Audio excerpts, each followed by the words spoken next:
You ask Tiger to solve. This deals with linear equations with one unknown. The final result is x equals 3. Let's solve it step by step. Simplify the expression. Find the greatest common factor of the numerator and denominator. Factor out and cancel the greatest common factor. Swap sides.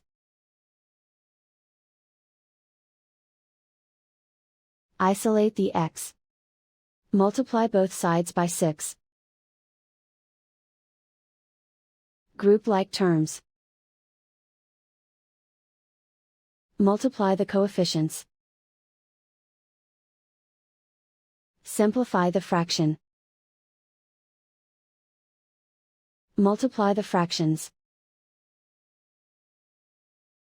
Find the greatest common factor of the numerator and denominator.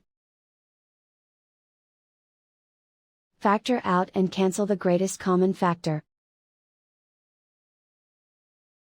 And so the final result is x equals 3.